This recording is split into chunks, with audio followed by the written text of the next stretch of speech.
Hello and welcome to How to Tell Good Stories number 8. Today we're speaking with YouTuber, comic writer, editor, pop culture commentator, VTuber, lycanthrope, probably a furry, Twitter personality, controversial lightning rod on Twitter, Piper Steed from The Adventures of Piper, Fizz Giggity, Fizz VTuber, writer of Peregrine, and much, much more.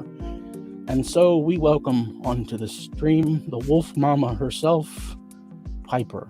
Thank you for being here. Yeah.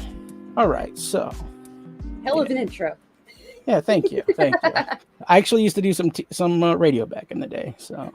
Nice. Yeah. Again, something I didn't get paid for, but something I did do. So, yeah. Anyways. So I first became aware of you a while ago, quite a while ago, actually. I think, oddly enough, having nothing to do with comics and stuff, I happened to notice the name because I saw you on a live stream. And I remembered some months prior, this was probably 3-4 years ago, I had read something you had written on feminism and gaming or something like that. And I just remembered the name. It just happened to be. And so, but that was right about the time, that was probably a couple weeks before Peregrine hit Indiegogo. So I feel like that was the first time I actually realized oh, hey, there's this person out here doing stuff. And so, but since then you've become a bit of a mainstay in the indie comic YouTube, Twitter space. Like a lot of people know who you are. I'm sure a lot of people have opinions of one way or the other. But quickly, I'm going to ask you, just tell us about yourself, about young Piper that became, how you started doing commentary on everything, just whatever you think is important. Okay. I'll try to make it as summarized as I can. I was raised by a mega nerd family. Right. Mega nerdy and mega artsy family. So I can't remember not being into all sorts of stuff that's considered pop culture and geek and stuff now. I didn't know that then. I just thought it was cool. But Right. I discovered later that I loved to draw, and that led to me eventually discovering comics. I think DC was first. But between comics and cartoons, I was like, this is how I want to tell stories. Okay. When I grew up. When I grew up, this was how I wanted to tell stories. I thought I was going to be drawing them and writing them and doing the whole thing. But I do not think that my art style to this day is up to snuff for comics. But I did still get into the storytelling through writing. Okay. People might also remember me from Gamergate days because I had many opinions. I do love video games. I had many opinions at that time too, and quite a few articles that I wrote for other sites were during those days. Okay. And so, as a kid, you said, there was never a time that you weren't involved, but so, comics and cartoons, what was the, cartoon wise, what was sort of your thing when you were, say, 10-ish?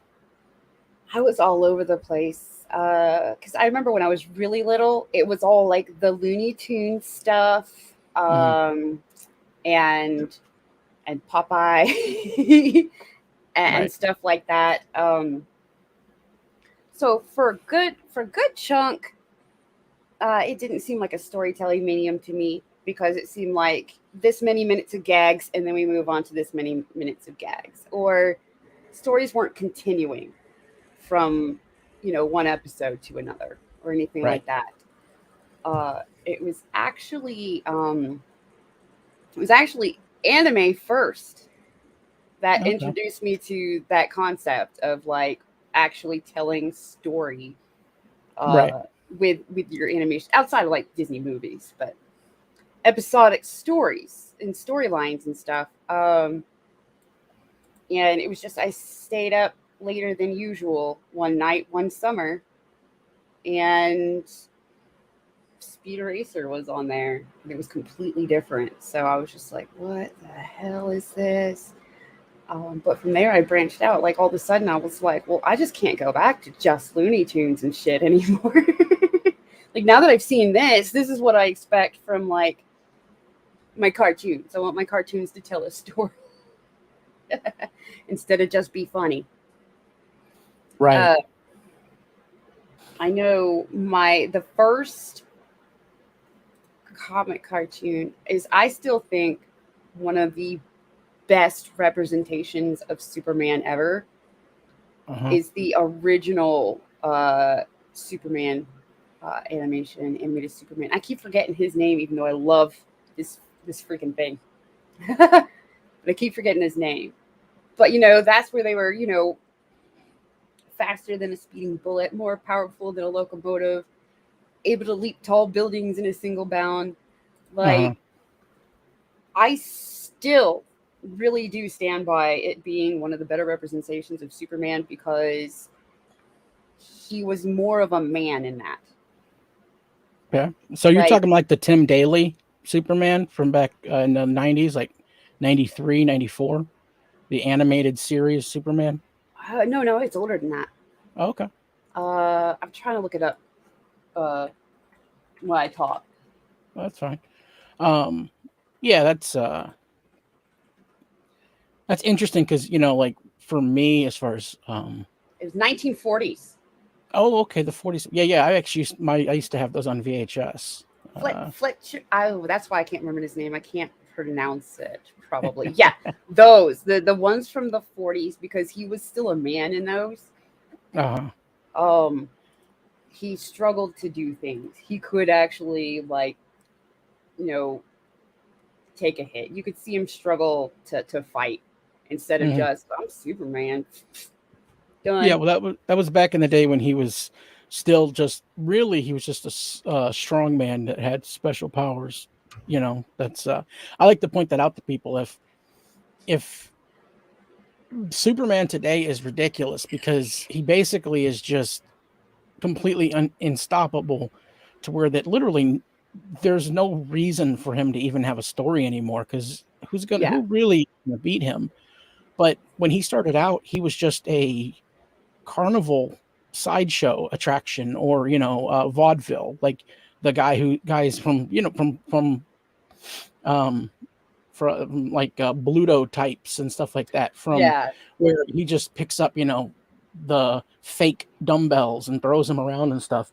That's even the reason why he has the underpants on the outside. He originally had that look was because he was just making that vaudeville, circus carnival sort of sideshow thing, but he just happened to be a Superman,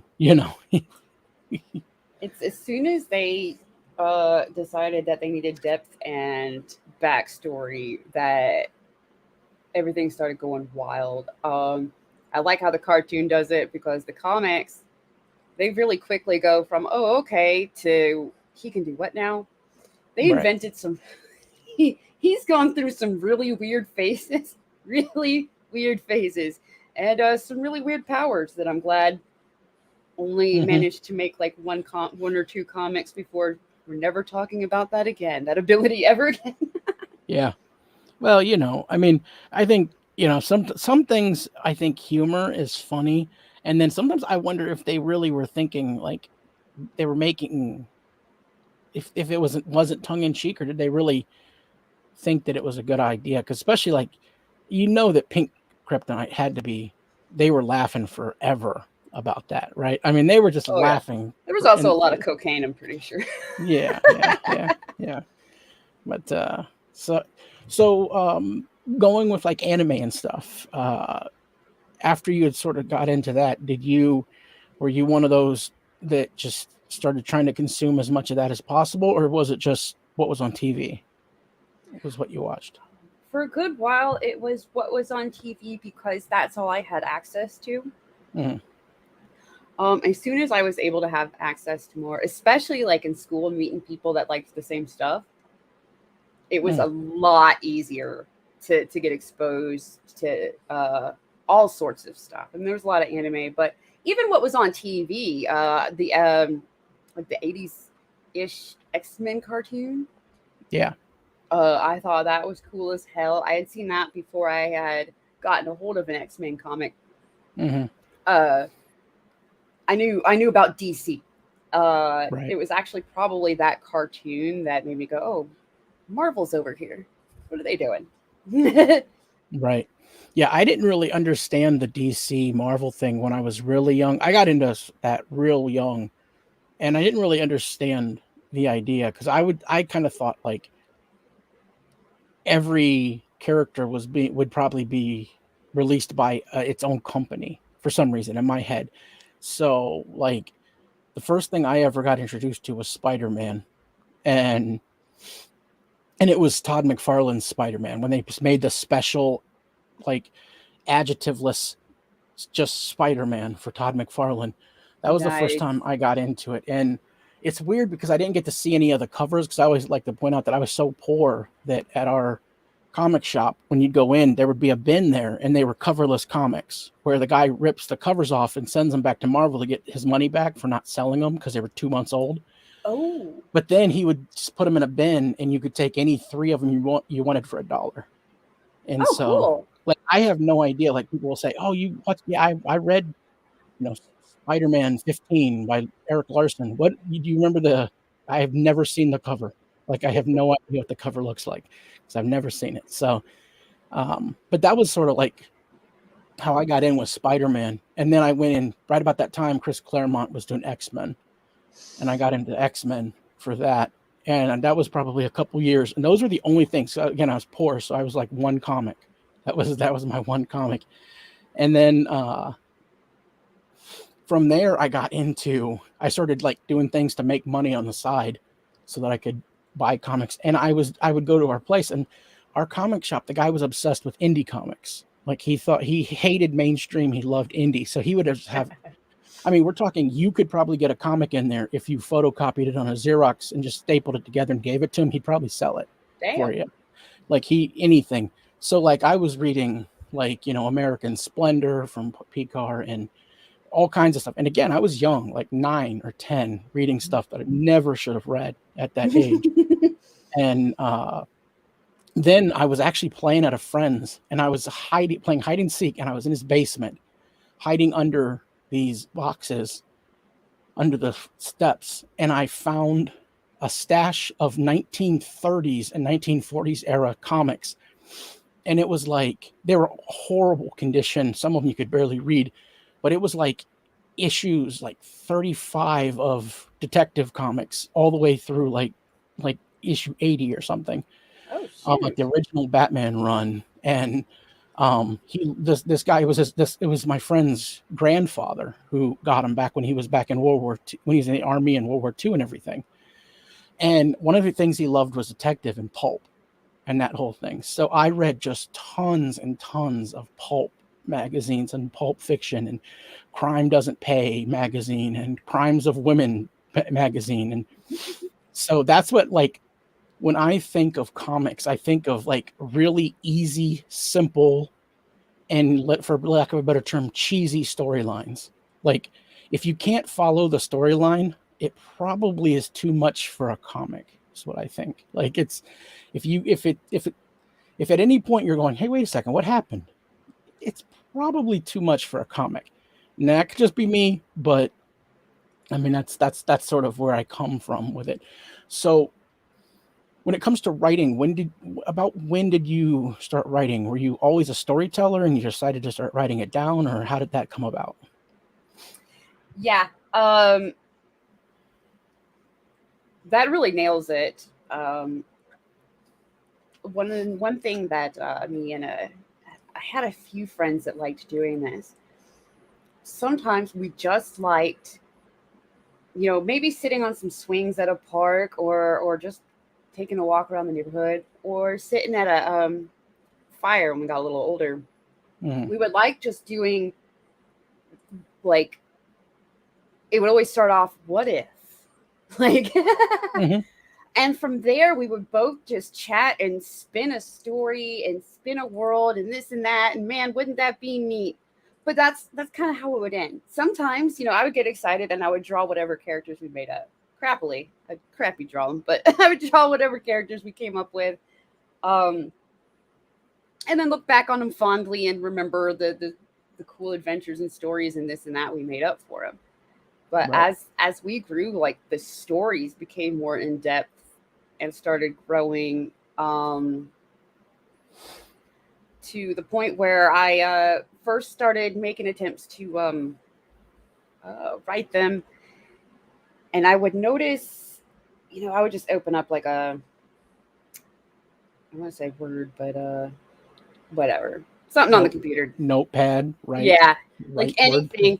A lot of my crap was handwritten, and that's really bad because I would be given these really pretty journals, and it would just have like really stupid stories written in them in really crappy handwriting. Anywhere I could write them, I would start writing them, and I would have this problem where I'm all gung ho, and I'm like, I'm really having a problem here getting what I have in my head onto the paper because, like, I've already finished the story in my head and moved on to another story while I'm trying to write it down. Right. And that was another reason that I really liked the idea of comics, is because I'm like, this can tell a story without me sitting here writing paragraph and paragraph and paragraph and paragraph. I can just show the story, write the dialogue that's needed, but for the most part, I'm showing the story. Right. Yeah, and it's short stories. So, and that's even some of the books that are, 60 pages long. If it's just 60 straight pages of a story, it's going to get cumbersome by the end. You need to have chunks, cut it up 15, 20 pages of you're doing a thing for a little while, and then you move to the next thing for a little while. Because short storytelling, that is what anything that's visual has to be made up of short stories that are just kind of collected. And so that's I've had guests on that have talked about, and I say that telling short stories is really that's the key. That's the key to telling a good story, is being able to tell a short story. Because if you can't tell a story, I mean, if you ask somebody, hey, tell me a story, if they really can't say it in 2 or 3 paragraphs, it's probably too convoluted of a story. Cut it down. Tell us what you need to say.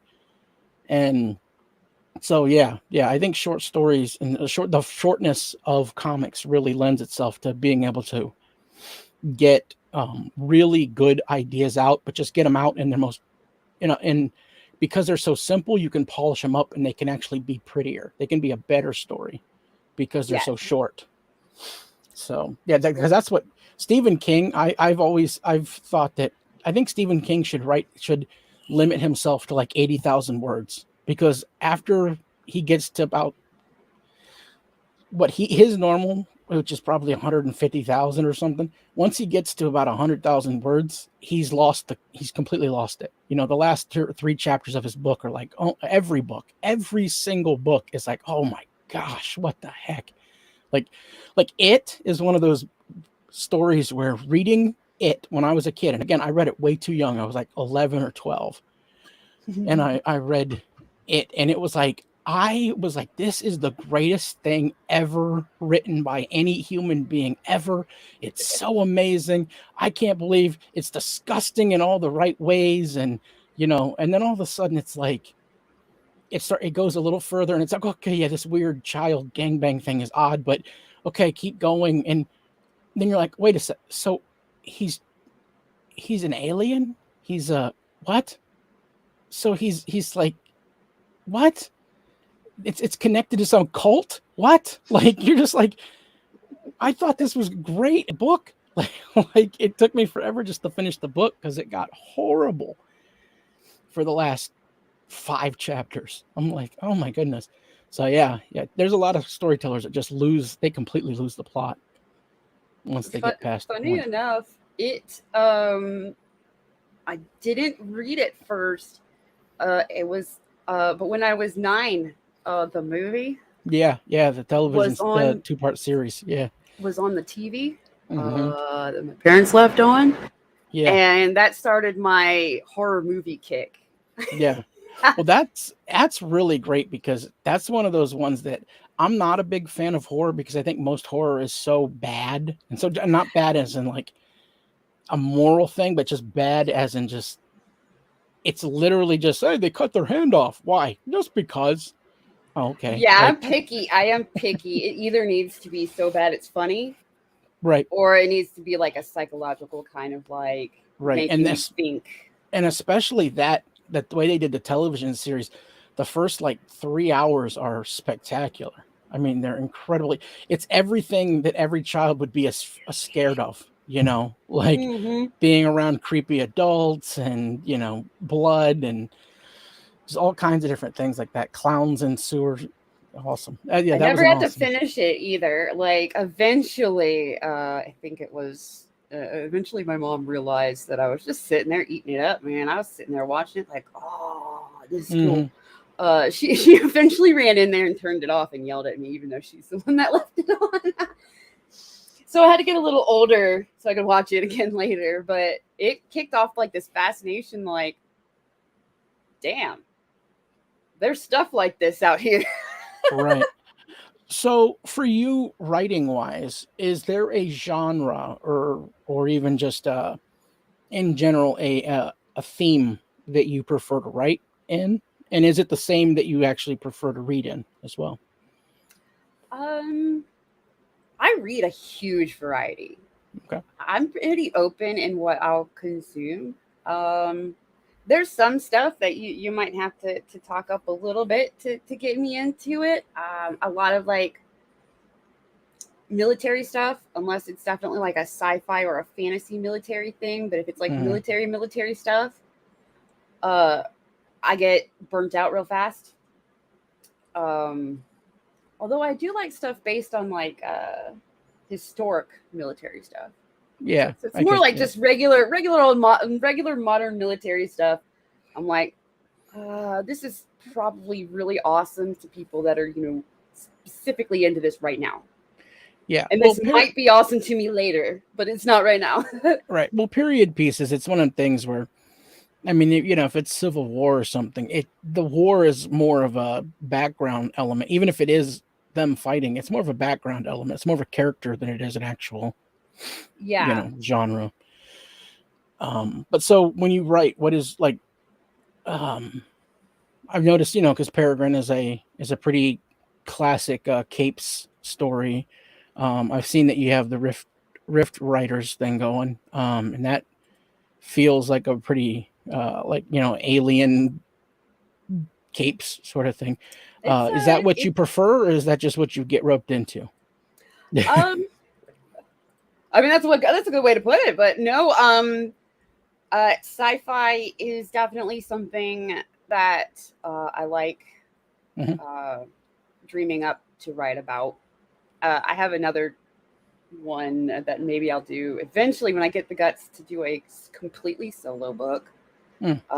It's a sci-fi, fantasy, or at least fantasy-ish.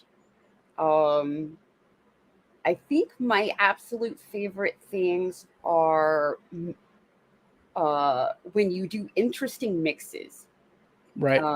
Like if you mix sci-fi with something else, or different takes on historical events, um, or different tellings of stories. I like that. If like, what if this, but in the modern day or in Right. the future. Right. Right. So sci-fi and fantasy, um, and all sorts of mixes of the two are probably my best, with a little bit of horror. Okay. So when you go to write, when you sit down, you're like, okay, you've had an idea, and I don't know if most people have the idea in their head for up to a year before they actually write it out. And sometimes, heck, I mean, some people come to them and they write it right down. However, you do that, when you sit down and you say, okay, now I'm going to type out a story and I'm going to start, what's the first thing you do? What is the very first thing? The very first thing I do is hurry up and type at least a summary. Okay. A summary that gets me like, this is where it starts. This is where it goes. This is where everything will eventually end up. Sometimes I don't even have the this is where it'll end up part yet. I'm just like, and then go. Like, here it is, and go. Like, almost like I'm giving myself a writing prompt at that point. Okay. So it's kind of plotting, but it's not really. It's just getting ideas out. Would you say it's kind of like bullet points? Like maybe you're giving yourself things to try and get to, like plot points that you're going to try and connect the dots or something. Yeah, that's I do depending. Now, this is if I work by myself. Okay. Like how I've with Rift Writers, it's been interesting because it's been like a lot of verbal back and forth, brainstorming, right. Then all of it written down. But I will narrow that down to I will make character profiles, even if it's just for my own reference. Mm-hmm. Then I got to make sure like I will make however much of the world needs made for the story to work within. And then I do an outline. It's very loose, and that will have your bullet points like, okay, well, this definitely happens, which results in this, and this, and this, and mm-hmm. That's why this person's like this, and then they do this, and yeah. I also like doing a timeline, especially if I'm going to be doing a really big world that might be broken into like a pretty big series or a long series. Right. And then yeah, so I'll put a timeline to make sure I'm staying like so that I'm not gonna freaking mess up my own canon trying to write later. Right. But yeah, it's like I like it because then you can look at that and go, okay, now we can break this into arcs.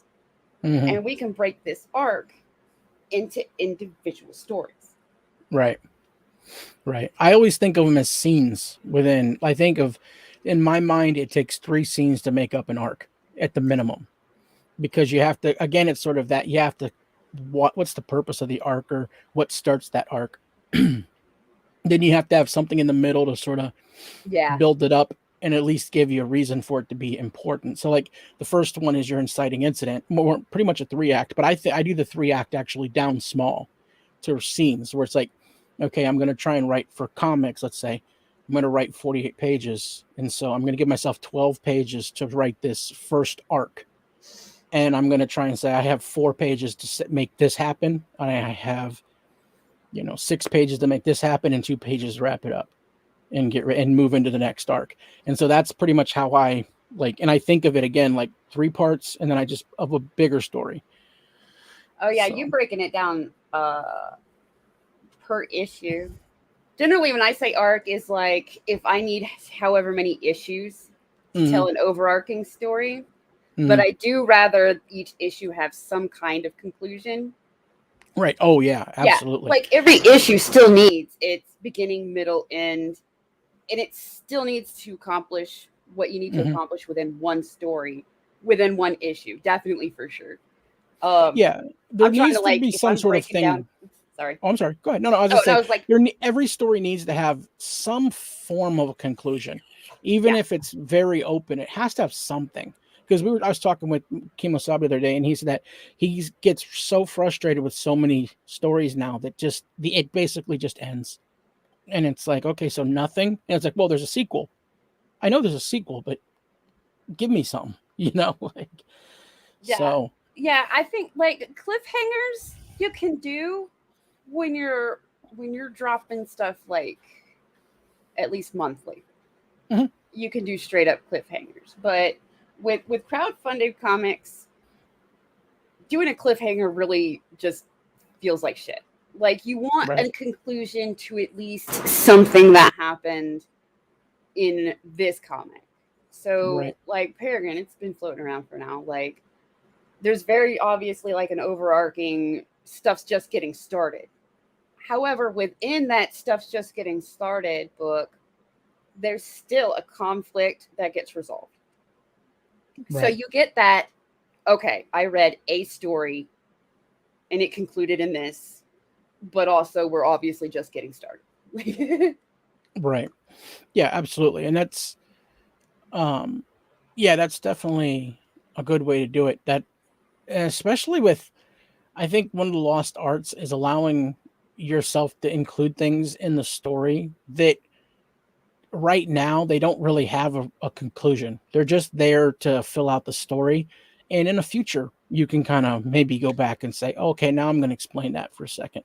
But just being Yeah. confident enough to throw something in and just know that as long as it's not so out of left field that it doesn't make sense, just being confident that you know what, you can fill a story out with a lot of different ideas and not all of them have to conclude either, because that's the problem a lot of Yeah. people have. They feel like they have to conclude 5 story arcs and in by the end of this Yeah. issue. No, just conclude the bigger story, you know, of the issue, whatever the big one is. Leave the others open. But Yeah. yeah. Just let me feel like I read a story and not only a piece of a story that's just Hmm. cuts with to be continued. Right. Like that's that again, you can get away with that if you're releasing them like Right. rapidly, but And I think that for a lot of I think the problem is that right now, especially in our modern idea of storytelling, and again, I've had other people point this out about like the way that television and everything is now, where it's 10 episode seasons and every episode just ends when it ends, whether there's something there or not. It is really changing because that's based upon this idea that people saw these epics that were just these long form stories. And now everybody will say, oh, I got an idea for for this. And it's going to take 3 books with 1,000 pages in each. And it's like, okay, that's all well and good, but why do I want to read 1,000 pages of something you wrote? Well, because I wrote it. That's not good enough. You know, like you're gonna have to give me something. So the thing is like being able to break it down to where that it's like it's manageable, it's bite size. You know, the where that you get something and again tell that story and do it fast. Tell it and tell it as quickly as possible, so that the people will actually have a reason to want the next one, because you're not wasting their time. Because that's as quick as comics read. And the average comic, you know, is like, I think the average 24-page comic is like 3.5 minutes or something crazy. And like yeah. the big ones are like 7.5 minutes. And yet, if a comic takes 20 minutes and it's to read and understand, at some point you're gonna wander. Your mind's gonna go, I don't know. Maybe this isn't that good. Maybe it's just a bunch of words that I don't care about anymore. And you Mm. just move on. Like again, I've sadly done that. I've had probably 3 or 4 that I've got them, and I didn't even finish it. By the time I got to page 40, I was like, all right, I think I got it. Yeah. Yeah. I do this with stuff I try watching for the first time. I Mhm. go, I will give it this many episodes to Yeah, grab me. yeah, I'll give it this many episode chance to grab me and make me want to watch the rest. Well, I do that. I do that with comics and books. Honestly, it's all right. It's got either for a book, I'll be like, I'll give it this many chapters mhm, to get me to want to know how it ends. And you know, a comic, this many pages. It's got this many pages to make me want to follow this story to the end. And if it doesn't grab me in that many pages, I'm closing it and going, well, it's neat to have. But the stories gave it this many pages, flipped around. It's just not grabbing me. all right. So that and all of this really, a lot of the issues that we've talked about already with some of the, and I'm not going to say garbage, but some of the lesser quality of writing in some of the comics that have gone around. Um, and even like Marvel, like not just indie, but even Marvel and DC, they suffer from not having actual editors in Yeah, place. People to yeah, actually just sit there and tell the writer, you know what, that's not a good idea, or yeah. do it again. You know, just try it again. Because that's one of the things I nearly lost a friendship because the person wanted me to read their thing and give them feedback, and I just told him, I said, you know what? Go back to the beginning and write it again. Just try. Either you have a good story in there somewhere, but it's not this. So just go back and give it another. And he was so angry. And I'm like, you have to understand, I'm not being mean. I'm trying to, I want you to get this idea out, but this isn't the idea. Do it again. Just, and he ended up actually, it took him about 7 drafts before he finally got something. I was like, you know what? That's not bad. That's not bad at all. But editing is a big deal. And so are you able to edit your own stuff, or do you have to have somebody else look at it and give you advice? On principle, I won't edit. Well, I mean, I'll edit my own stuff the way I like to edit it, but I will always have somebody else, preferably with some editing experience, come in and look at it, because one aspect of having an editor or somebody else is that you've been staring at these words on this page for a really long time while you write it. You go back in and try to spiff it up and edit it yourself. You decide to go back in and change things, whatever it may be. You've been staring at that so long that your mind will actually fill in what you wanted it to say and not what it actually says. Right. So you really, if nothing else, if you can't afford to like hire an editor, you really need at least somebody to come proofread that knows what they're doing and isn't going to sugarcoat things because they're your friend or something. Have somebody that is willing to be brutally honest.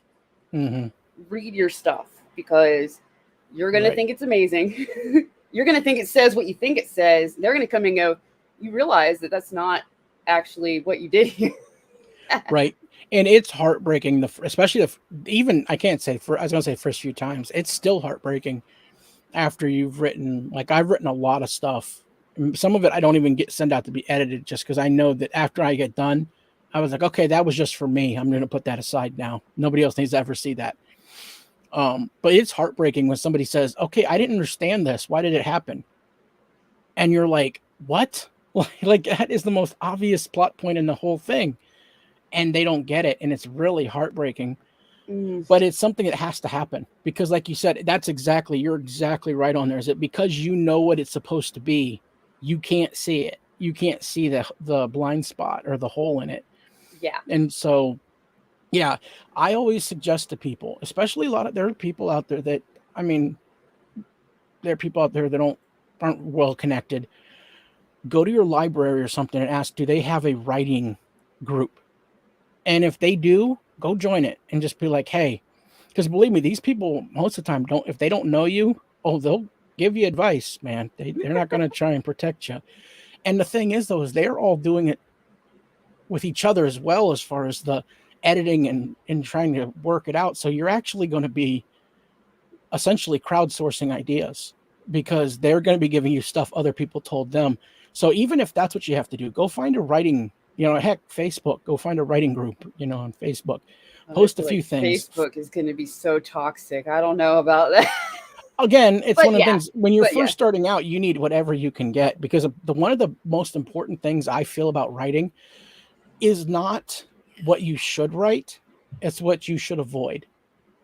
And that's where, if you can get it in your head, and it took me a long time. I started writing when I was young. I started making my own comics. I started making bootleg Ninja Turtle comics when I was 7. And drawing.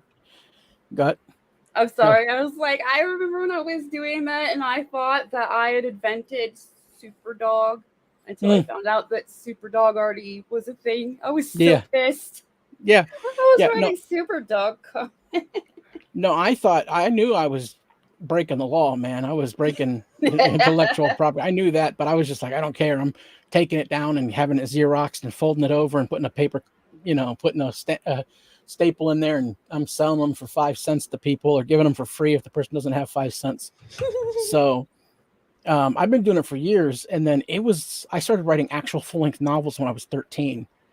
And I was probably 17 years old before there were a couple of things that I learned about what not to say, or how to not try and introduce things. That was the biggest thing. Is I would like to introduce things through the person telling you that the thing existed or something. And it took me forever to realize, no, use the narrative to just say the thing, to tell you that it exists, to give you description of what it is. And sometimes, especially if it's suspense, don't actually say necessarily what it is. Yeah. And that was one of the big things, is I over explained stuff. And that took me forever to figure that out. But that's, a lot of people have to figure out what not to do. And for them, what they need to not do. Because some people might be able to get away with that, but you might not be able to get away with it. That's just how it is. So yeah, a lot of times it's that. And editing, I think, is really super important. So as far as you editing, like I've heard you on live streams and stuff talk about people sending you stuff to edit for them and look over and give ideas.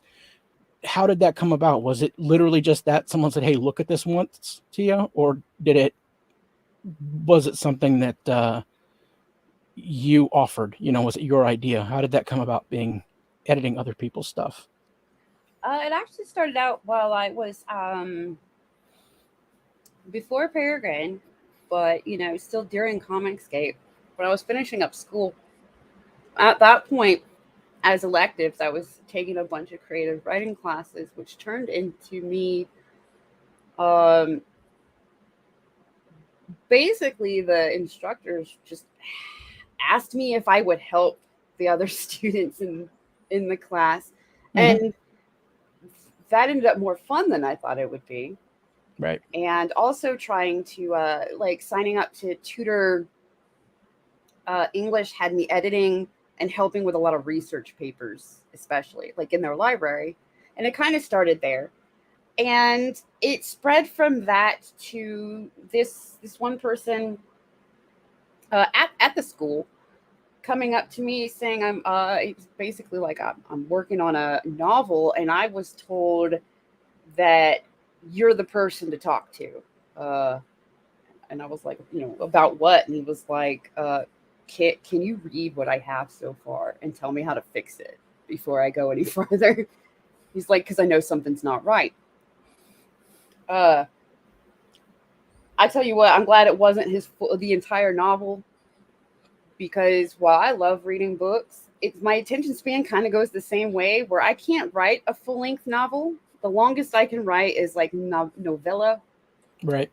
And that's about all I had to really like read of his. And he really appreciated it. So other people were coming to me in person on campus, asking me for help on all sorts of like fiction and nonfiction stuff that they were writing, either for fun or for classes. And me kind of talking about it on on Twitter and stuff, mentioning it here and there, it being interesting, or I just got to do this, or whatever. And I started having people online asking me at first, just asking me, can you proofread this? Like, I trust your opinion and stuff. And it wasn't comics yet. It was still like novellas and stuff like that kind of stuff. Right. But it spread from there to, I was constantly talking about comics all the time. And it eventually spread to, will you just proofread what I have for a comic script? Right. Or read this and give me any pointers, at all, and this and that. And I started doing that until I started getting asked a lot. And I was like, I'm sorry, you guys, I do not have enough time in the day to read all of these, because at that point, I'm still working too. Mm-hmm. So I had to, I was like, sorry, everybody, I can't do it anymore. But then I cannot remember the very first time it was brought up. Well, can I pay you, basically? Right.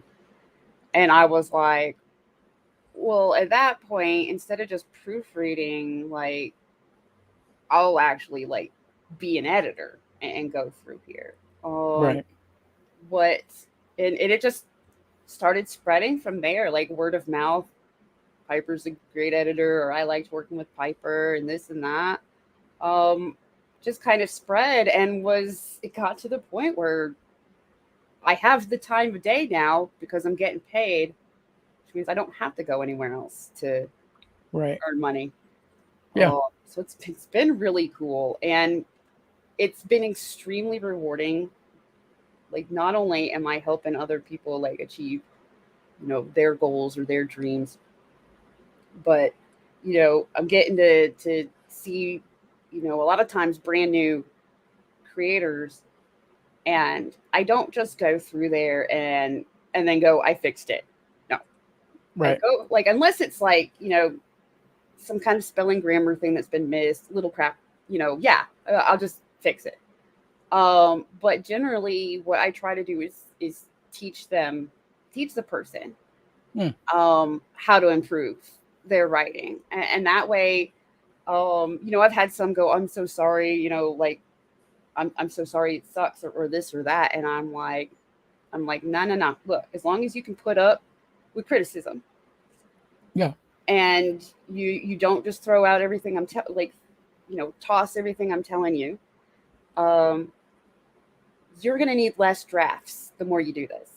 Like, the more books you write in the future, the less drafts you're going to need to perfect each script, because you're already going to know how to think when you're writing this.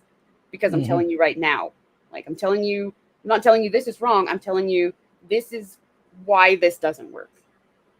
Right. Or this is why this is going to be better than, this would be better if you did this. Of course, another fun thing is, sometimes just writers get writer's block or accidentally write themselves into a corner.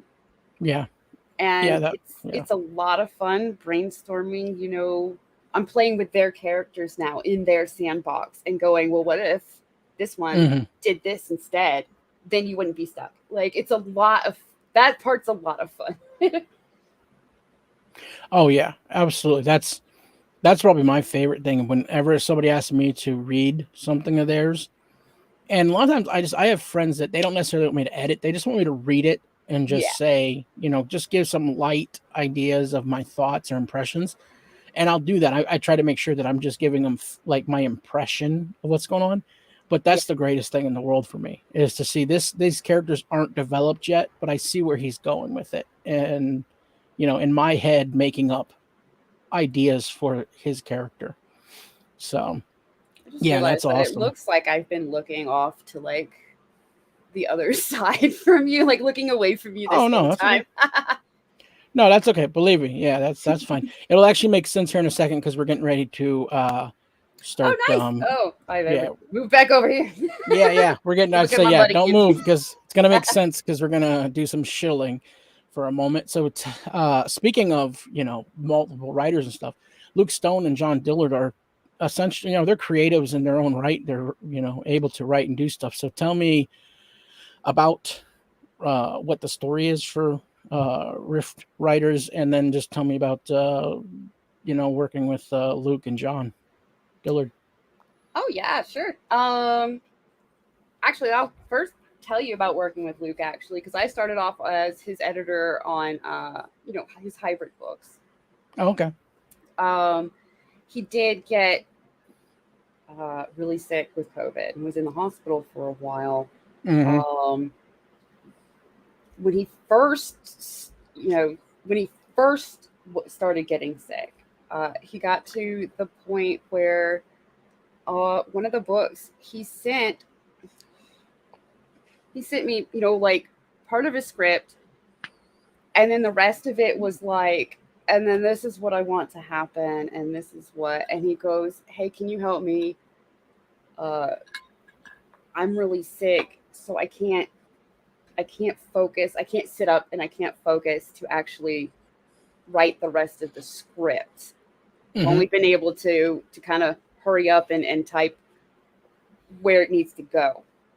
Yeah. And he let me basically let me write half of a hybrids book. I don't think it's out yet, but okay.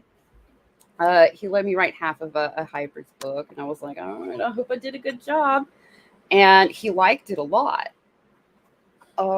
which made me feel good. Yeah. With him, I would probably have a hard time working with him because he seems like such a nice guy that I'd always wonder if does he actually like it or is he being nice to me? He is he is an extremely nice dude. I'm always worried that I'm like way too like crass and Mm-hmm. I'm sorry, I don't know what I'm choking on, but way too crass and like foul mouthed Yeah. for him. But then I see some of the stuff he says sometimes, and I'm like, oh, I'm good. Yeah, we all got I guess I'm our rough okay, spots. Yeah. right? He's told me he'll tell me if I'm not okay. But he comes to me and says, "Hey, I've had on the back burner a rough idea for an all ages sci-fi book, and this is what I have so far. These three characters are his creation, and he had a rough like, and then this is this is what I have so far. I don't know where to go with it. I was wondering though if you wanted to, if you're interested in writing something like that." Right. And writing credit on stuff is something that I'm trying to get that more out there. I'm trying to remind people that I don't just edit. I actually do have my own stories, and I do know how to write. I have, I have something to back up my editor stuff, I guess. Right. But I said, well, it just so happened that there was one project that I had started working on way before Peregrine even that fell through really fast. Mm-hmm. Because it seemed like everybody involved was all gung ho, like, oh, this is cool. And they liked chatting about it. About like, we could do this, we could do that. They didn't like actually doing the work. Right, yeah. Yeah, they didn't want to actually do it. They just wanted to talk about doing it. Yeah, that's a creatives thing that they like to talk about being creative, but actually being creative, I don't know. I mean, the ones involved, they're definitely creative. I know like one of them is a really good artist, and another one is a good writer, I think. They basically just kind of disappeared. Yeah, but greatest guitarist second greatest guitarist I've ever known, because I actually did a lot of work in sound and recording at one point.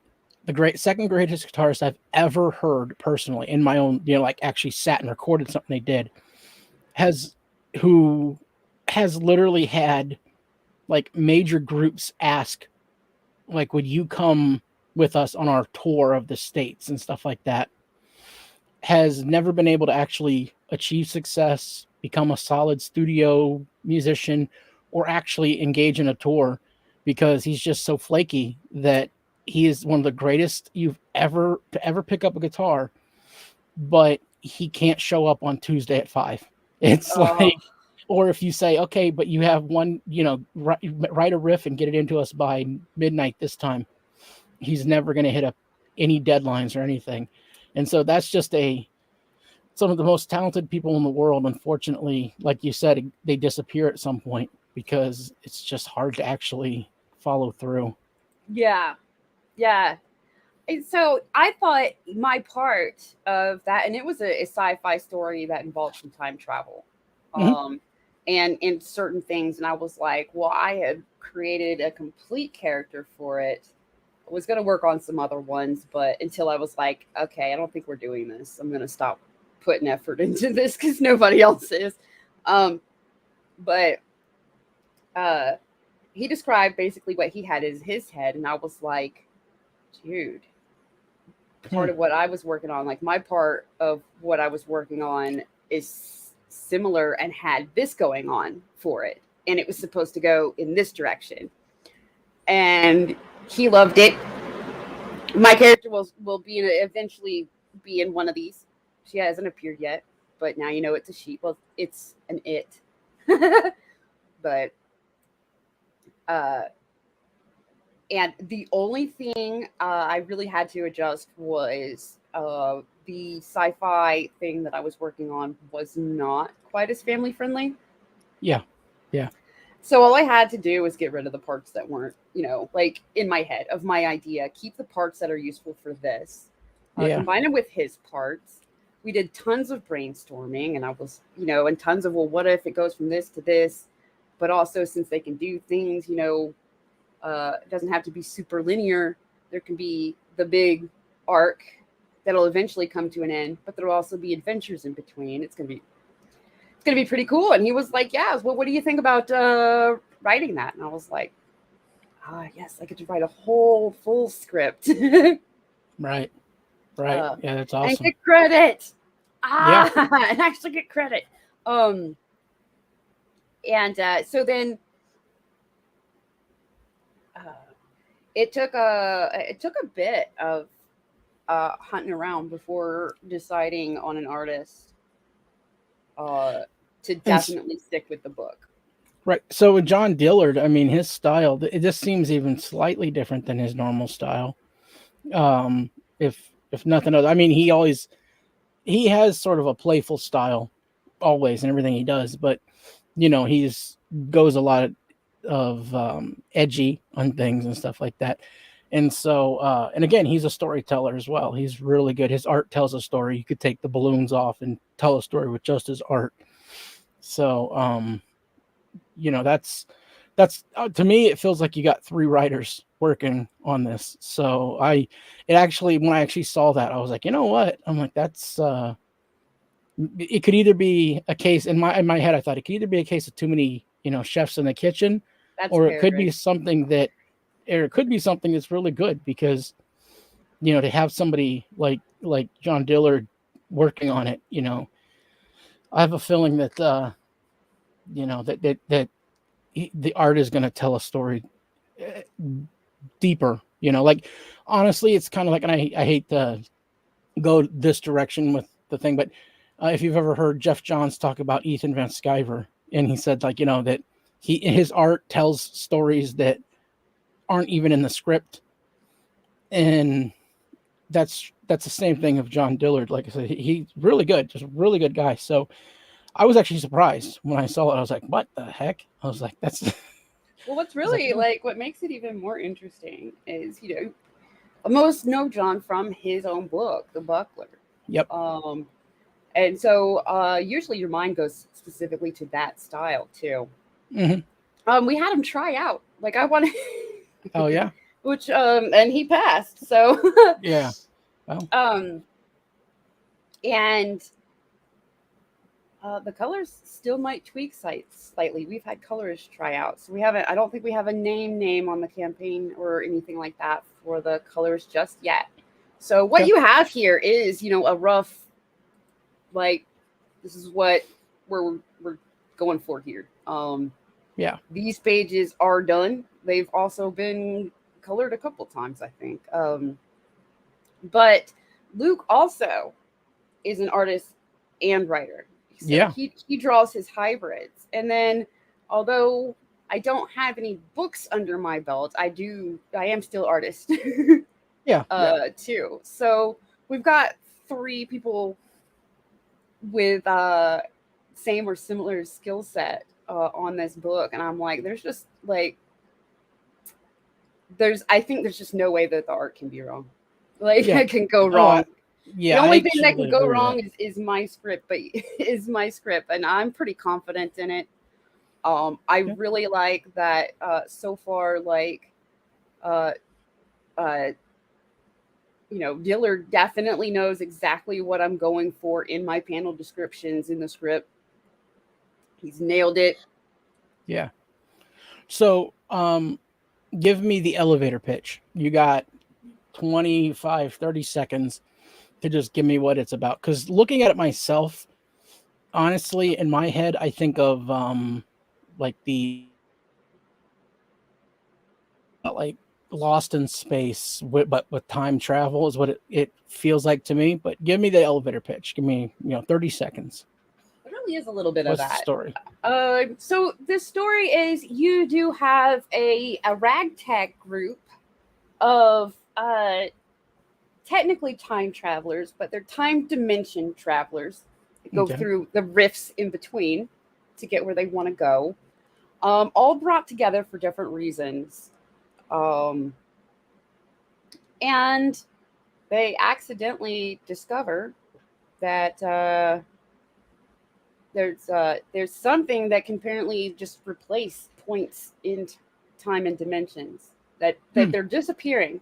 They're disappearing from data as like they're their data as if it never existed in the first place. And in its place is this green stuff you can see. Oh, okay. And so they have they're different personalities. They have very different reactions to not only it happening, but what they should do about it. And the most character right there in the front is probably the most interesting. It is his mother's ship. He took it when he was 13. He is technically pushing 40, but his body has not aged since he first took off in that ship. Right, because of relativity and everything, right? Yeah, that is due to the yeah. I'm not going to get into those super details, but that's something interesting about him. So he has to deal with that. Mm-hmm. Because he's got a complex about it. All right. And so you get a secret perk. You don't quite know what that is yet or whatever, or do you know what it is and you're excited for people to get it? I don't know what it is yet, okay. But at the same time, I'm like, well, if I told y'all, it wouldn't be a secret anymore. Right. Yeah, that's but so yeah, I definitely like I said, I'm gonna end up backing this because like I said, between Luke Stone and John Dillard, and then I haven't gotten Peregrine yet, but I mean I haven't received it yet. But everything I could tell of Peregrine, it looked very well done and well written and everything. So I'm definitely interested. And for anybody who's watching this in the future, as long as this is up, I insist that you sign up. I mean, it's the easiest thing in the world because if you don't want to get it in the future or whatever, it's just an email. But go ahead and sign up. Make sure you get it. Make sure that you back it. This is indie comics is one of those things I try to explain to people that it's not a pie that is limited in resources. It's if everybody succeeds, then the pool gets bigger. It's a pool and it gets bigger. And the bigger the pool gets, the more people can get into the pool. And then everybody, gets to win. And so I've said watch out because sometimes trolls like to pee in the pool. Oh, that's true. But even that, I'll be honest with you, there are people that I absolutely despise. And I'll never say their names because I don't want to make problems. I just ignore them. But I hope they succeed because if they succeed, it makes the pool bigger and it makes it better for you guys. It makes it better for other people. And so the more people succeeding, eventually, think about this. At this point, crowdfunding comics is only one tenth the size of Marvel. So if that's Marvel is 80 years old and has all this history, and crowdfunding is 1/10 the size. So if it just doubles in size, crowdfunding starts to become a competitor to the mainstream. Yeah. And so it's already there, and everything is available and capable of happening. We just need more people to get in, do it, release stuff, actually get it out there in people's hands. And then hopefully, like I said, like the reason why I'm doing this is because I want people to do better, because I want people to read it and say, oh, that was a good story. And it's far better than anything I've read in a comic book in 5 years. So I'm going to go try the next one. I'm going to do the next. So like I said, I want everybody to succeed, even the people that I don't particularly like, just. Yeah. And there's so much more variety in indie of stories and characters to get into. Right. Absolutely. So with that, I'm going to cut back and we're just going to go into our final questions and wrap the show up because we have gone a little longer than I was planning, but it was, I enjoyed it because I like listening. I like listening to people talk. I like listening to people tell their different experiences. Believe it or not, I've actually written into characters' backstories, stuff I've heard other people, like other writers and stuff, comic book writers, talk about their history, and I've put little nuggets in their background like that off of people. So like there's a guy, yeah, there's a one guy that he's talking about trying to change careers and everything, and he's talking about doing the whole thing, and he's a construction worker, and he loves wolves. So if you know a certain Malin, it used to be a construction worker while he was trying to get into comics and all that. So like I just, for whatever reason, just included that because one day I was writing and I'm like, you know what, he needs something to make him unique. And so I was like, and just so happened that somebody mentioned that Malin used to be do construction, and I was like, there you go, he's a construction worker. Oh my gosh, I didn't know that. I think at some point, maybe around Halloween, I just need to change my picture to like me with a beanie down here, and change my name to Femalin. Yeah, there you go. Because I'm like, wait, I love wolves, and I used to, before I started doing this, I used to work in renovation. There you go. Yeah, absolutely. But so, one of the final questions is, as far as storytelling goes, for you personally, what is, like, you would say, if you can nail it down to one thing, what was the one most important thing to your development as a storyteller? Like, whether it was a key that sort of unlocked it, or just, whatever, just a moment in time where somebody said something, or whatever the thing was. But what's the one thing that really was just crucial to your storytelling development? Having somebody to tell the stories to. Okay. I think period, because I will think them up forever, I'm sure, till I die. I'll be thinking up different worlds and stories, but having somebody that wants to read or hear them and then give feedback at all, I think was crucial. Having somebody else to tell the stories to. Right. And so the next thing is about, because I really want to push this, because I've talked to several people. I've actually talked to a lot of people kind of behind the scenes over the years, and several people are really good writers, but their books didn't come out very well. And I keep trying to explain to them it was just editing.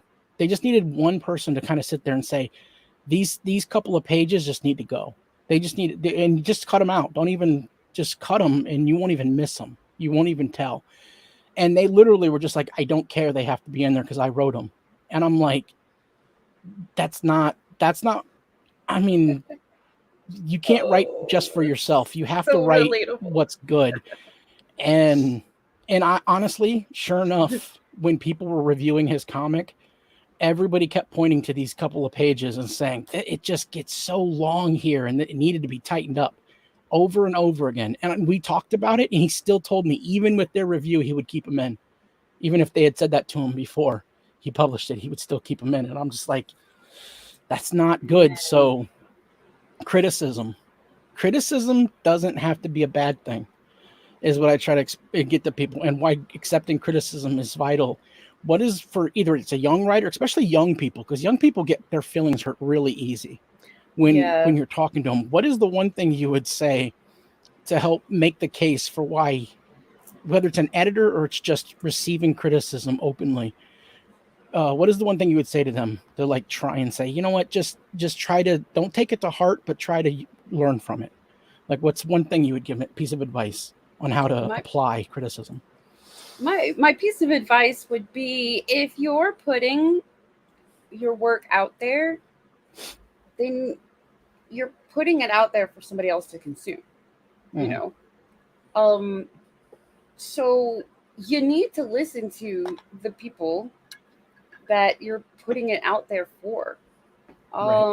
If you can't go back and change something, that's fine, but take that information, internalize it for your future stuff, and you'll do nothing but improve in the eyes of, everybody, like everybody that had something to say to begin with.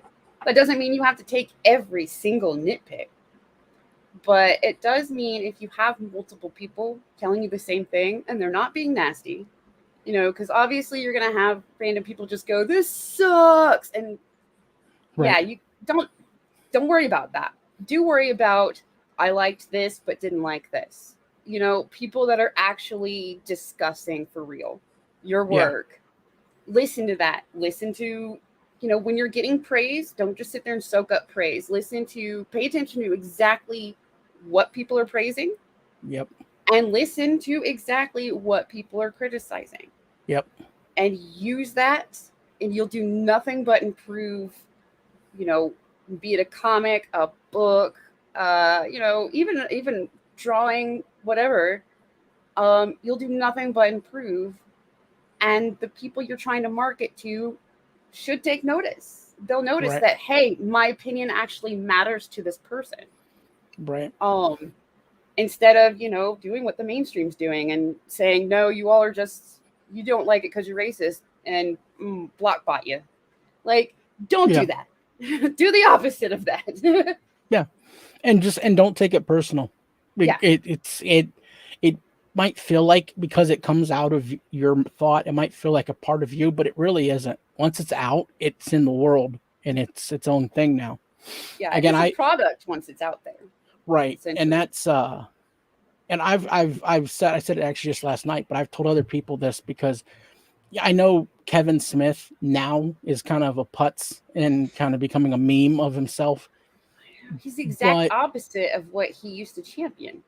Yeah. And what's sad is that I learned he is the reason I make stuff the way I do. I used to be, into art and into everything. And then I started moving towards computers, and then I started thinking I was going to do something totally different. And I watched Clerks at 11 years old, and which is way too young, but I watched Clerks, and believe it or not, 11, I watched Clerks and Pulp Fiction.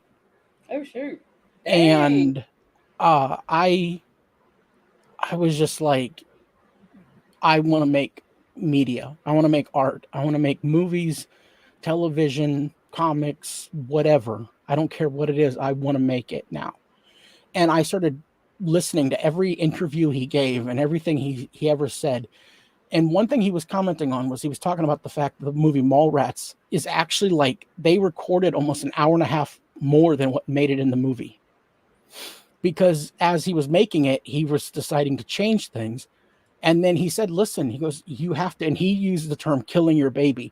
He says, you think it's your child or your baby. It's not. You have to be willing to be ruthless about it and look at it and say, this isn't good, or this doesn't need to be there. It might even be great, but it doesn't need to be there. You need to get the story as lean and as good as you can get it. And so just be willing to just take your emotions out and say, this, as much as I love it, it's gone. It's out of here. Don't take it personal. No, everybody out there who might listen, don't ever take it personal, because it's not you. I mean, if somebody pulls that, Billy Madison and starts going, no, at no point in your idiotic rambling did you ever approach a coherent point, and we are all dumber for having that person. You can say, you know what, that person's being. You can blow that person. Yeah.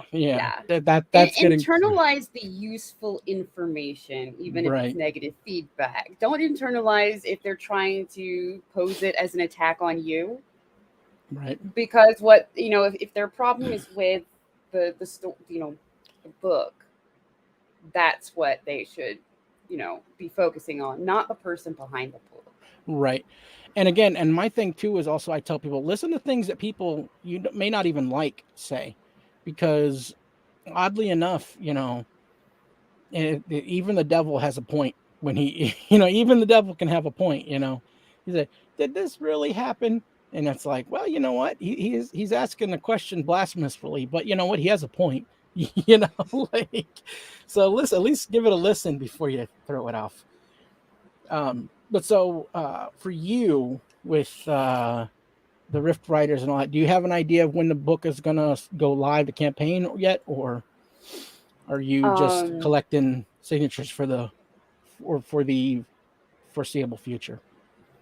Not 100% sure when we're going live, because we're trying to make sure we're timing it with Dillard's availability. Okay. Yeah. So that he can dive into pages the rest of the book. He's doing something right now. So we're collecting signatures until we know, okay, now we're working again. We're working on the book. We've got our sample stuff. And once we're back to, okay, work is going on the book, we're going live. All right. Sounds good. And so then I have information where people can get a hold of you, contact you, follow you on Twitter and stuff like that. But you also do Twitch streaming as a VTuber. I don't know if you want to push that or not, but tell the people or anybody where they can find you, support you, send you money, whatever. Heck yeah. Well, you should have some of the contact. If you're into video games, VTubing is a lot of fun. It's been like a sidekick to relax and blow off steam. I was going to be playing those games anyway, but playing as a VTuber lets me, I love doing voices. It lets me do that. It lets me do a completely different kind of entertainment and storytelling. She has her, the character that I am has her own story, and we'll probably end up getting her own comic soon. Sure.